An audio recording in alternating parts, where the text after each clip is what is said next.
I'd also like to take this time to introduce my colleague, who's the next moderator, Dr. Dawn Heisley-Grove. And again, thank you again, Dr. Noseworthy and Woodson. Dr. Dawn Heisley-Grove is a manager for promoting health and disease prevention department within the Health FFRDC operated by MITRE.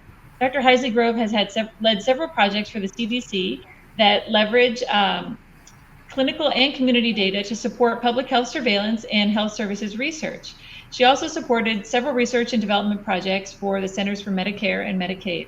Thank you very much for joining us today, Dawn. I'm very excited to see you and looking forward to hearing your the next section. Thanks, Sybil. And thank you everyone for joining us today. And it is my pleasure to focus on Goal 5 of the National Digital Strategy today for our panel.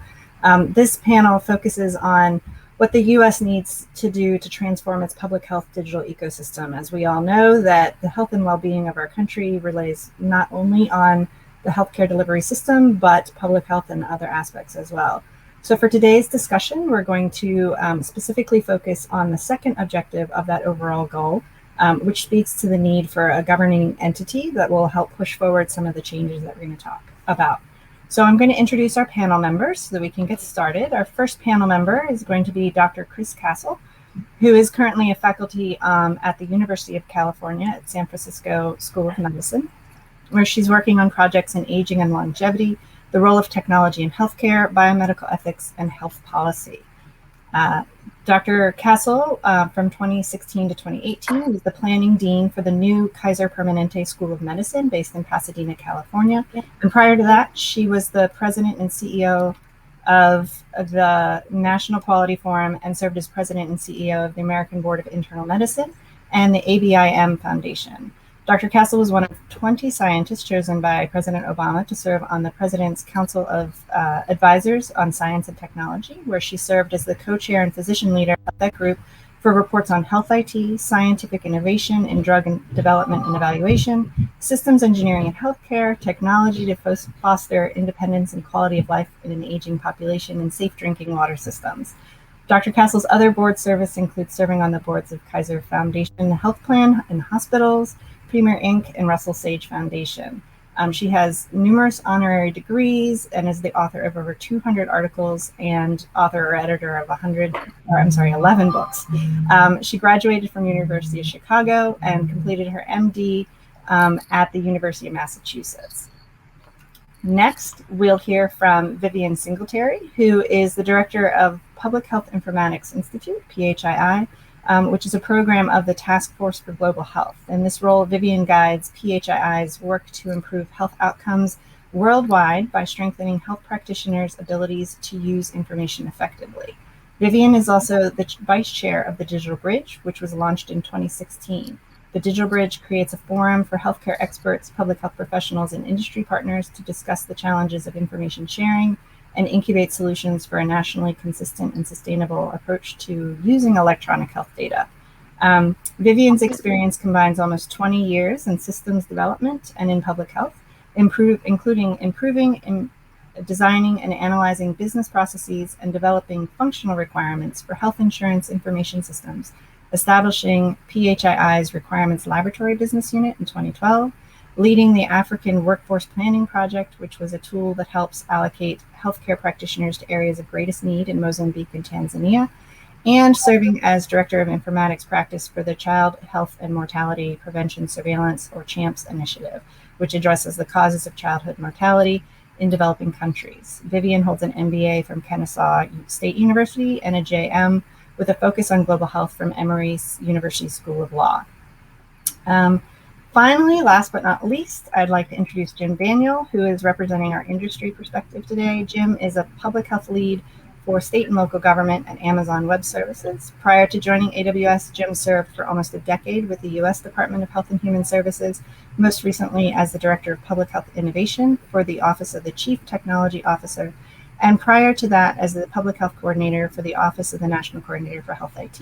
Before joining federal government, Jim was the Chief Information Officer for the Massachusetts Department of Public Health. Jim also holds an adjunct position in drug regulatory affairs with the Massachusetts College of Pharmacy and Health Services or Sciences.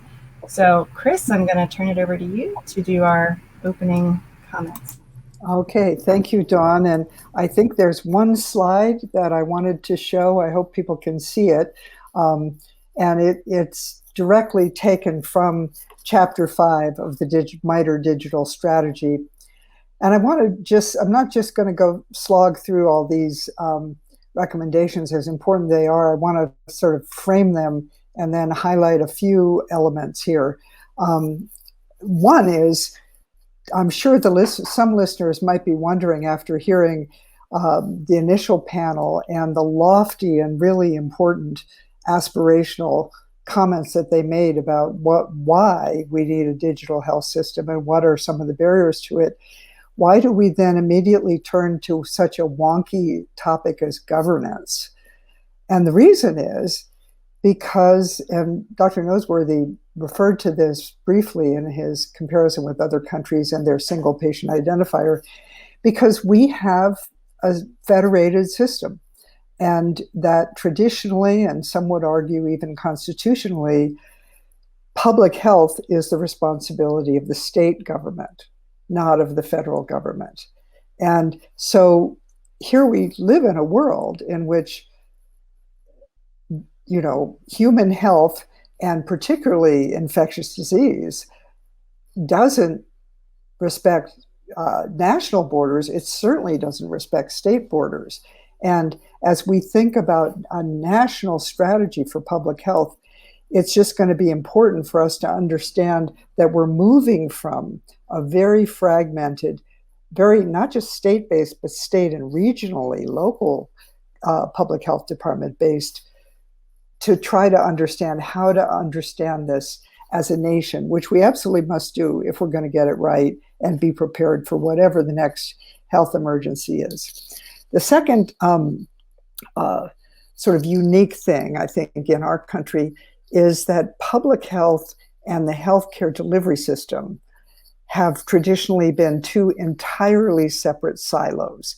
And we see that throughout all kinds of things that lead to the problem about why we can't get unified and, frankly, timely, accurate data when we need it.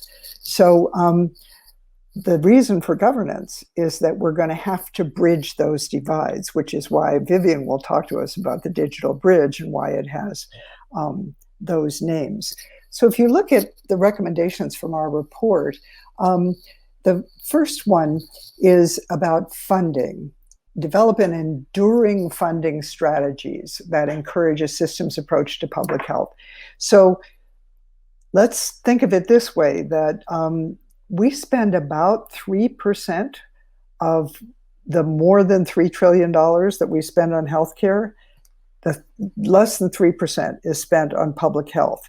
And with that amount of money, you just can't have the deep infrastructure technologically or in terms of workforce and human capital that we really need to have a state-of-the-art data system. The second part is that the funding that CDC and the state agencies get, which much of the funding the states get is actually from the CDC, but almost all of that is legislated by Congress for certain conditions and certain diseases and certain programs. And so even the data that's collected is often collected in these. I mean, now we have COVID, so we have COVID data, but it's not connected to other kinds of data, which, as we move ahead is going to be really important. So the first thing is the funding has to be enough money, and it has to be able to support infrastructure, things that it's hard to get, the general public really excited about, except now we're talking about it as a nation.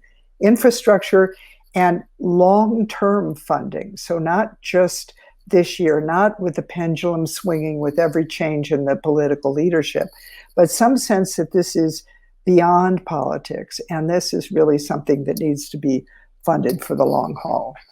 The second issue is a national process and entity for governance of public health infrastructure. So this is where the state boards have and public health people have to come together, but we also need the private industry, which has access to a lot of this data, as we're going to hear, and also the healthcare system has to be connected to this in a much more seamless way than it currently is. I'm going to say a little bit more about that in a minute. And because this is sensitive information, this is millions of individuals' health information, it needs to be very secure and have a lot of transparent governance and public acceptance of how this is being done. So that's the second recommendation. The third is ensure accessible and equitable availability and use of modern technology. So part of that was what you just heard Jonathan talking about, is the need for, first of all, equitable broadband. That's like number one, and really it's the most essential to infrastructure.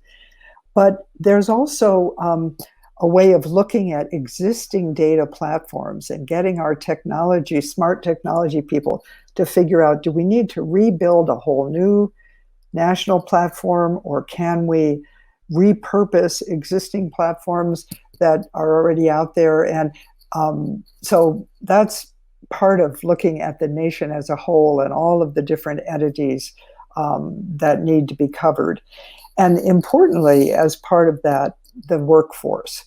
So there are a few exceptions to this, but what we learned in our report is that many, many public health agencies just don't have the resources to hire the people that they need with the technical skills and the understanding of the digital world to have this all come together as a unified whole. So that's part of that long-range funding that we talked about, is not only funding for hardware and software, but funding for people and training for the people who are currently in public health to bring them up to the speed so that they can understand working with national groups that set standards and that have impact on actually making those technical decisions, which are going to get us to the place we want to be for public health. Now, I mentioned standards. So recommendation number 4 is to maximize the use of existing standards as much as possible when exchanging public health data and to integrate public health experts in standards development. So we have in the healthcare world and in the electronic health data world, there are all kinds of national organizations that create standards for how data is exchanged, how it's configured, how it's protected.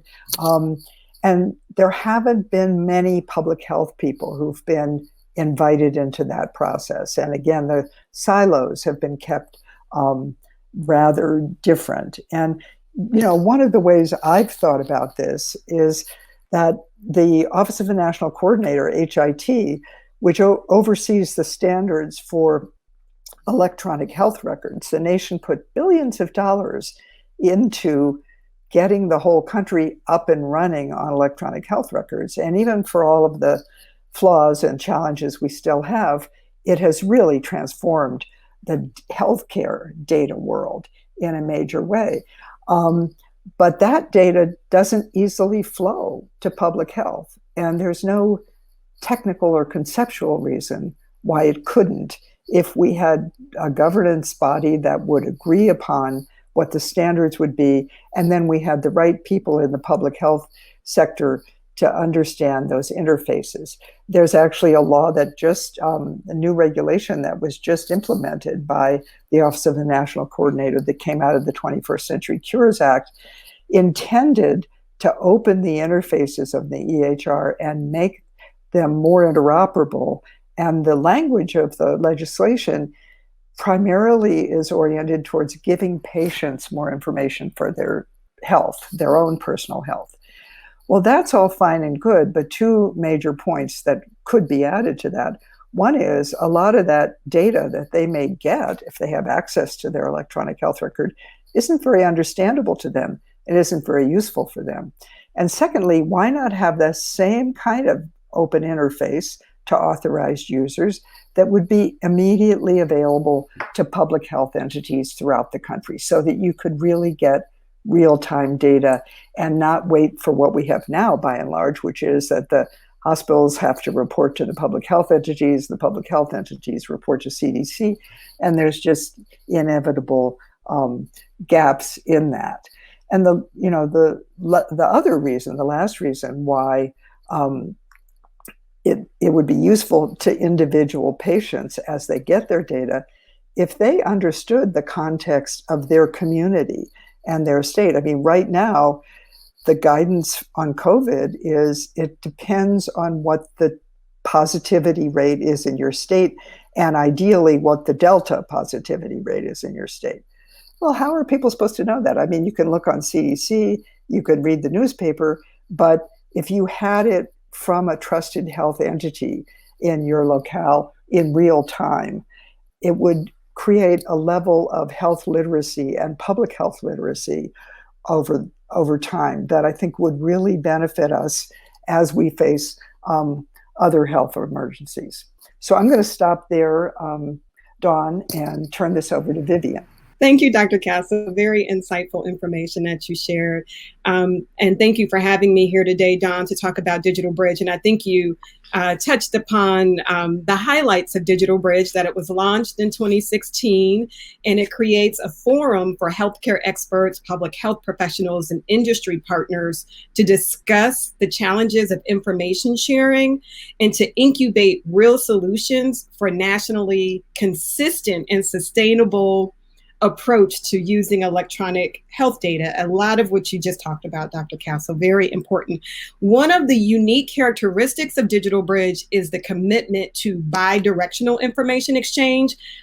Most people think about public health as the data sucking engine. We take data in, but don't oftentimes share back out what's going on. And I think you talked about that as your last point about, public health knows what's going on because it's getting all the reporting. So it has a obligation to report that back out. And we need to have better ways and easier ways to report that back out to healthcare providers as well as the community in general. In terms of Digital Bridge goals, it has 3 key goals. One of them is to really ease the burden and cost for the stakeholder groups through this unified approach to exchange information. The second one is to advance greater standards-based information exchange. So there's tons of standards. So you can go to any jurisdiction, public health jurisdiction. They may have different standards across different programs. One different set of standards for HIV, different set of standards for collecting other STD data. So even to get, something consistent within a jurisdiction, let alone nationally, would be groundbreaking for public health. And then the third goal, finally, is to lay that foundation for this greater bidirectional exchange of data, like I talked about, to clinicians and others. One of the really proud moments for Digital Bridge, and this is a really great win for Digital Bridge, an example for all of us to look at in terms of how we bring different sectors together to achieve something that one sector could not do alone. And that is the first use case for Digital Bridge, which was electronic case reporting. And the electronic case reporting is really the automated generation and transmission of case reports from the EHR to public health. So reportable conditions and diseases. Most of them are still being manually reported or reported through electronic laboratory reports, which have limited information. So now this new way and approach where there could be very little to no touch necessary from the health providers, and these cases just get automatically generated and sent to public health, that is groundbreaking. And I know it doesn't sound very exciting for some people, but for public health to have that happen is huge. Because most of the time the data is, lacking, it's not reported on time. And, you really can't effectively respond to an outbreak and even a pandemic if you don't have timely information. So in fall of 2019, actually, the incubation phase of ECR was completed, and then it was transitioned for national scale up to APHL, which is the Association of Public Health Laboratories, and CSTE, the Council of State and Territorial Epidemiologists, along with CDC. And it was finished just in time because this transition happened right before the COVID outbreak hit here in the US.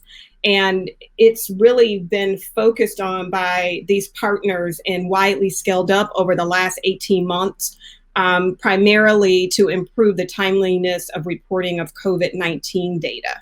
So it's come right in time, and all of the partners around the table were instrumental in making that happen. The other thing that I want to talk about is, our collaborative body. Our collaborative body, so we have representatives from, like we talked about, healthcare, public health, industry partners that come together, and our collaborative body is growing as Digital Bridge has made a reputation for itself to be able to bring these multi-sector partners together and to actually get things done. And I think some of the core tenets of this governance body has made it successful, including transparency, making sure that all of the partners involved, they understand what's going on. Everybody around the table has respect for the process. We have outreach to those that may not be around the table. If we're doing something new and we're like, hey, we need to bring a new partner in, they need to be a part of this. So we do that outreach. We think about standards-based approaches to whatever the solution is that we're trying to put in place. And we keep representativeness at the forefront because we want to make sure that we keep all of the voices balanced around the table, that we don't have too much public health or too little healthcare or too much from the industry partners. We want to make sure that we have that balanced representativeness.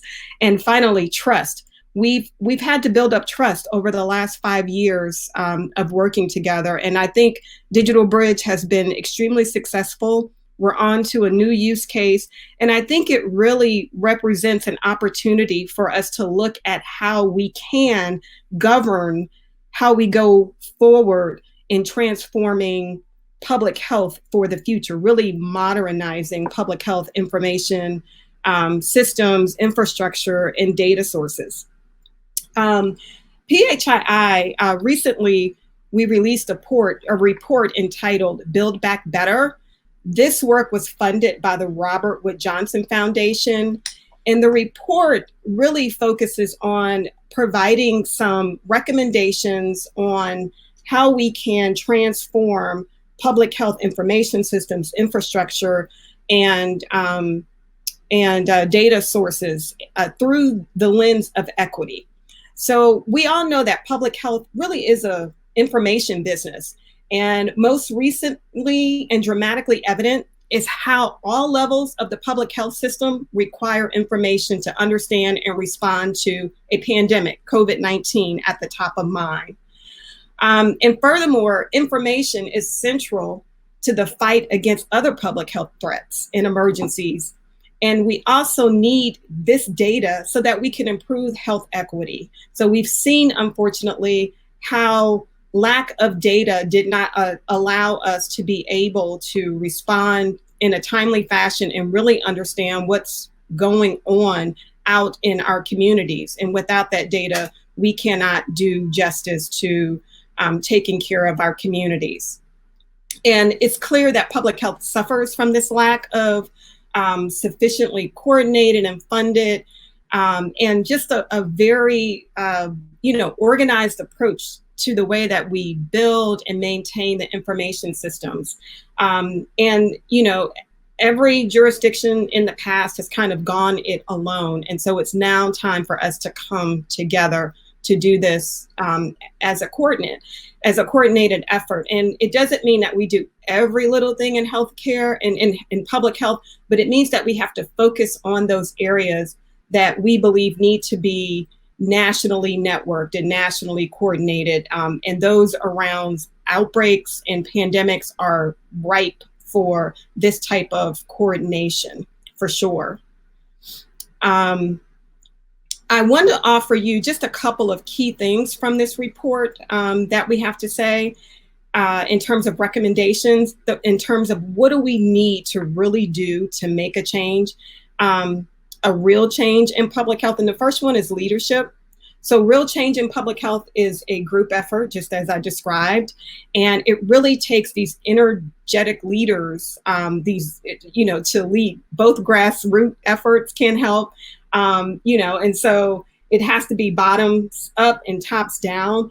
It can't just be one or the other. But the big part to make that happen is these leaders agreeing to governance. So governance of the change process. And it's critically important because you have many efforts that are going on that are uncoordinated across the nation. And just even having this group, pulling them together to make it visible as to what's going on and to get that buy-in early on so that that adoption can happen at the jurisdictional level is critically important. So having those leaders that are willing to submit themselves, I should say, to some type of governance structure is critically important for us to make these sustainable changes.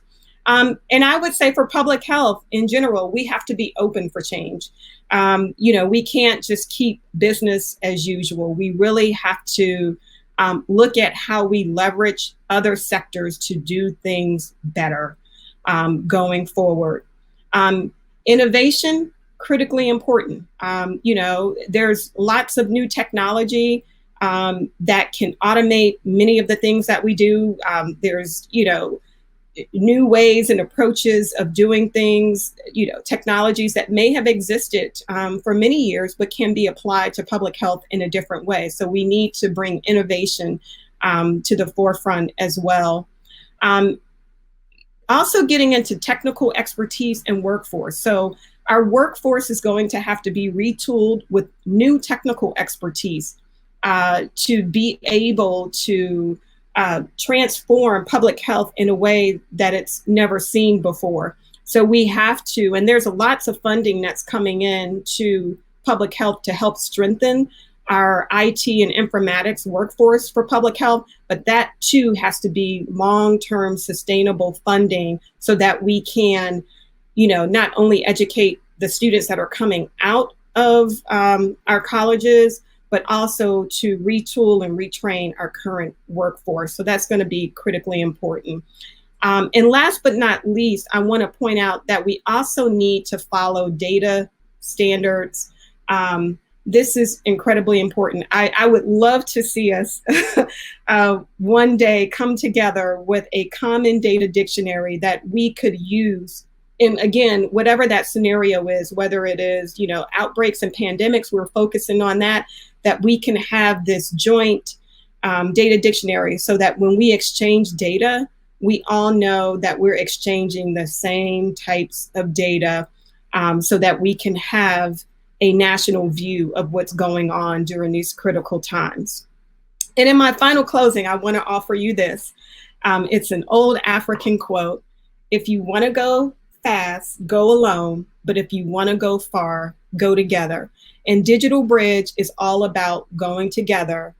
And this is what's needed to transform digital health. And let's come together to make that happen.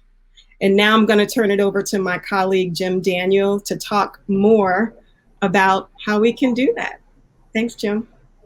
Great. Thanks, Vivian. And thank you, Chris, for all those great comments.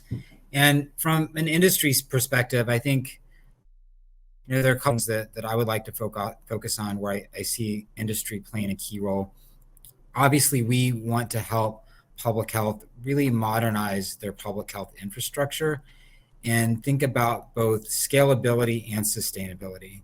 There's a lot of money floating around in public health agencies right now, but we need to make sure that we're building these in a way that they're sustainable as well. But going back to scalability, I think that's one of the major issues that really was brought to light during the initial phases of COVID response. If you think about the core public health systems that were responsible in the beginning of the pandemic, like electronic lab reporting and the disease management systems that would receive the electronic case reports and be the types of places where people are doing the investigations into clusters. Those systems were failing. I mean, we just have to be completely honest. They were not able to withstand the volume that came about with COVID. I heard many stories about electronic laboratory reporting systems simply not being able to keep up with the volume. But the volume was huge. We were receiving over 100 times the normal volume of electronic lab data. State health departments were receiving within a couple of days the amount of data that they would have normally received over an entire year. Our systems were not set up to scale. State health departments did not have the capacity to really immediately, make these systems, more robust and have them able to take more data.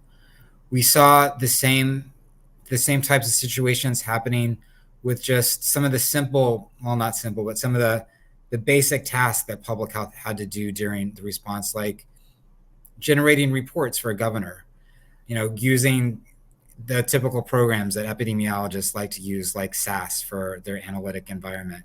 And I heard stories about, those SAS programs running to create the dashboards for a governor to look at in the morning were running 15 or 20 hours. So they couldn't even do daily updates for their governor because their compute infrastructure was just not able to keep up with that.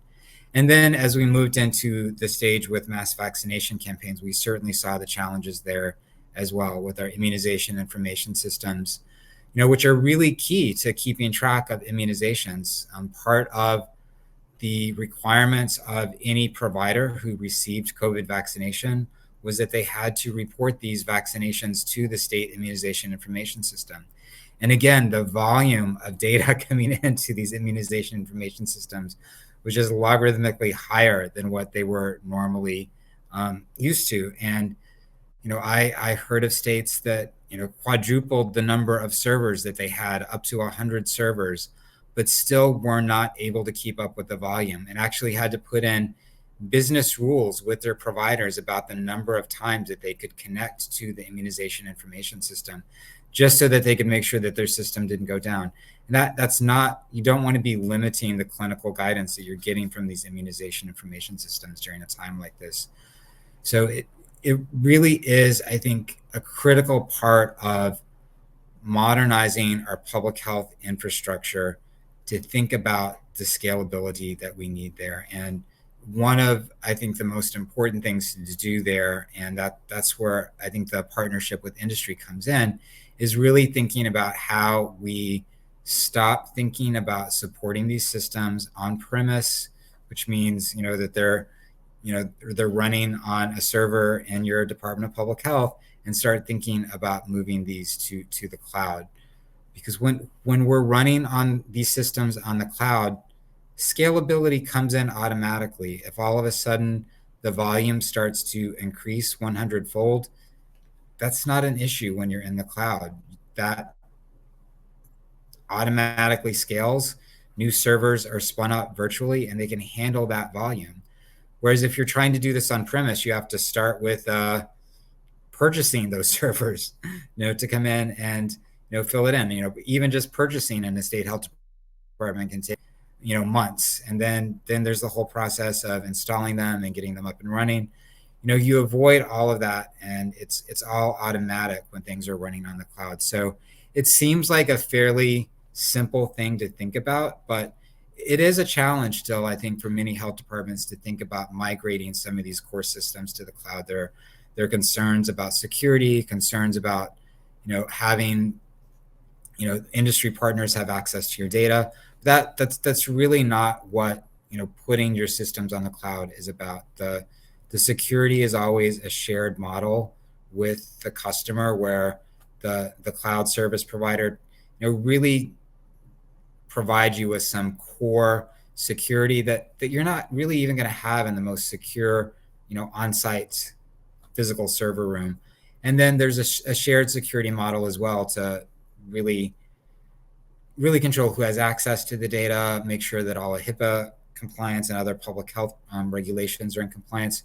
So it's a shared model as well, where you work with your public health partners to do that. So there are ways to really address all those concerns and help people get through that. But it's something that we really do need to work closely together with our public health partners on, even to start with a very simple process that I like to call just lift and shift, where we take some of these older public health applications that have been around for 20 years. The last time, honestly, we had a refresh of our public health systems was with bioterrorism money in the early 2000s.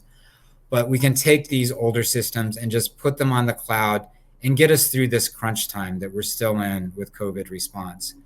But while we're doing that, we do really need to start to take a step back and think about how we strategically spend the dollars that we have now. That's really a once in a generation opportunity to make sure that we're spending those dollars in a way that we're going to build sustainable systems that can last for the next 30 years. And we really have to start thinking about looking at more cloud native solutions and how we start to make that migration. And it's a challenge for public health to think like that, because we have our core public health vendors and our core public health systems that are so close to our hearts. It's an emotional bond. And it's hard to think about working with other vendors that might have more cloud native solutions that are going to offer us that scalability and flexibility that we really need to have. But it's time to break that emotional tie and really start looking at some of these new cloud native technologies. And I think, that really is an important part of governance. And I think that's where an industry partnership can really come into play and help public health really start thinking about that, do some of that basic education about what it means to be on the cloud, what it means to do a lift and shift strategy, but also I think more importantly, what it means to think about, I would say, both looking at cloud native solutions that are out there, but also doing some of the work that public health is really good at. I mean, Public Health Informatics Institute is amazing at doing collaborative requirements. If we can all come together and put down on paper what we need for these systems to work in a collaborative requirements document, we can then build open source solutions that are cloud native as well, that we can then have the emotional attachment with these new systems instead.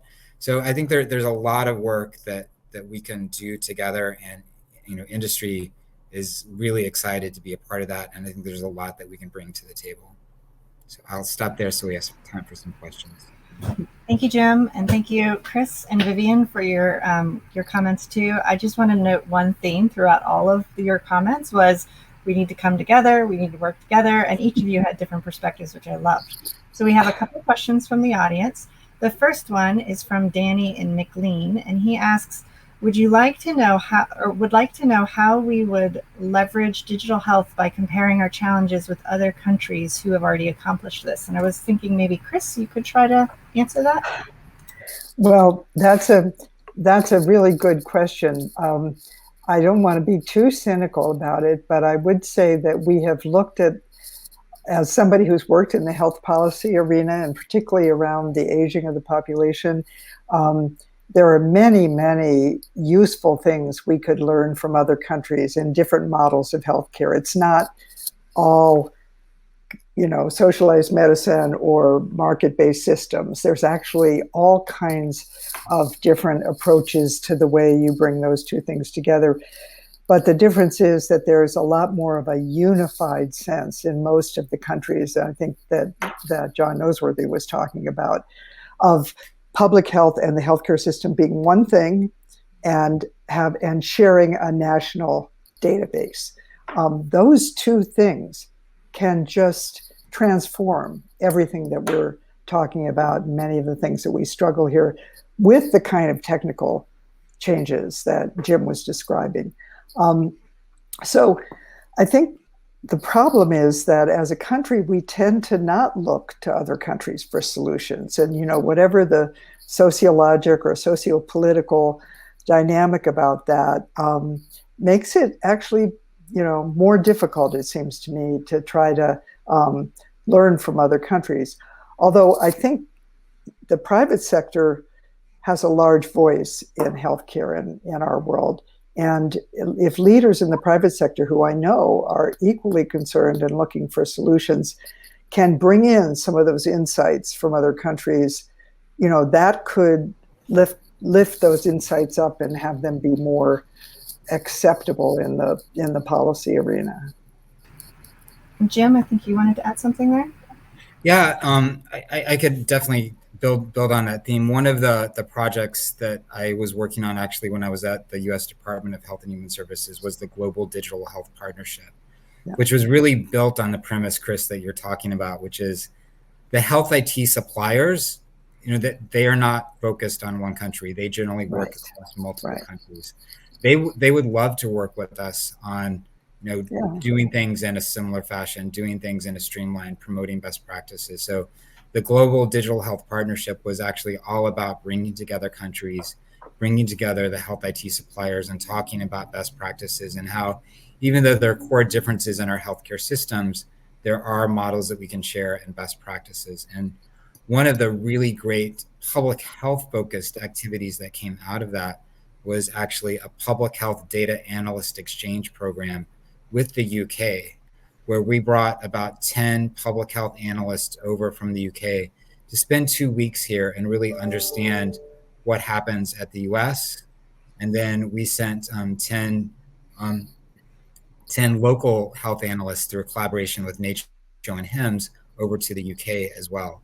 We were supposed to have another UK team come over last year. Unfortunately, that got postponed. Where hopefully they'll be showing up at APHA in October if that meeting's still going on. So that collaboration is still going forward, and I think it's something that would be great to expand both to other countries and across other organizations within the U.S. Okay, we have a second question from Uba in Seattle. And her question, she also shared some links to some of the work that they are doing about connecting rural health, public health agencies and getting them access. But her question is around whether there's work to support, and this is for you, Jim, whether there's work to support high-speed internet access to rural health departments in order to take advantage of the cloud. The rural and frontier public health practitioners have noted that they have internet issues that mean they can't easily use programs or web apps that require fast internet. Yeah, I mean, that's a really great question. And, I think it's something that, is addressed a lot more from the federal policy perspective than the industry perspective. We certainly stay on top of that and try to make sure that, providers who need to use our technologies do have that high-speed internet access, and can potentially form those partnerships with the federal government. But we do need those policies as well to get high-speed internet access. And this has been a challenge that's been going on for years. Back when both Don and I were at ONC, we had projects associated with that through FCC. All right, and I think we are now at time. So I again want to thank all three of you for the great discussion. I apologize that we didn't get to everybody's questions, but we do need to switch it over to Dr. Brian Anderson, who's going to continue the conversation on ways that we can empower individuals to use digital technologies.